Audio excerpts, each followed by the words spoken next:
The lack of a functioning ambulance service at Santirbazar District Hospital has exposed critical gaps in the state's healthcare system. A patient who was referred to GBP Hospital in Agartala was left waiting for over 2 hours without a government ambulance, forcing the family to hire a private vehicle to transport them.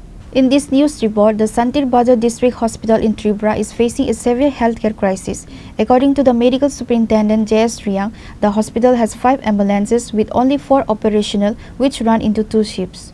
A recent incident highlighted the issue when 2 to 3 patients needed to be transferred to GBP Hospital but no ambulances were available.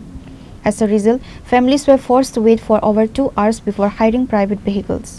কি দেখুন বরফাতরিতে Santirbazar refer করছে বিলনিয়া করতে গেছি আমরা করছে না Santirbazar doctor আছে এখন তো সকাল পর্যন্ত ডাক্তারে নেই কালকে আইসিআর দেখছি এখন আর নাই রোগী নিয়ে আইছেন কারে আনছেন আপনি আমার শাশুড়ি মানে গতকালকে আনছিলেন বরফাতরির থেকে শান্তিরবাজার জেলা হাসপাতালে রেফার করছে কি কইছে তখন ওই ডাক্তারের দেখে সিটি স্ক্যান করাইছে এরপরে আজকে 11টার সময় রিপোর্ট দানের কথা রিপোর্ট দিছে 12টার সময় রিপোর্টও দেখাতে পারছি না ডাক্তার নাই রিপোর্ট দেখামু হাসপাতালে ডাক্তার নাই সকাল পর্যন্ত কোনো ডাক্তার নেই অ্যাম্বুলেন্সের ব্যবস্থা আছে হাসপাতালে না এখনো দেখলাম একটা রোগীকে প্রাইভেট গাড়ি করে নিয়ে যাচ্ছে এক দুটো রোগী আমিও তো দেখছি দুই জায়গায় নিয়ে অ্যাম্বুলেন্স নাই হাসপাতালে না অ্যাম্বুলেন্স না আমি দেখছি না অ্যাম্বুলেন্স কি কইবেন এখন রাজ্যের মুখ্যমন্ত্রীর কাছে কি জানাবেন কি কমু পরিস্থিতি তো দেখতেই আছেন আমরাও দেখতে আছি আমিও দেখতে আছি সব হাসপাতালের অবস্থাই তো এই অবস্থা The report also points to a shortage of doctors at the hospital, which has angered local residents.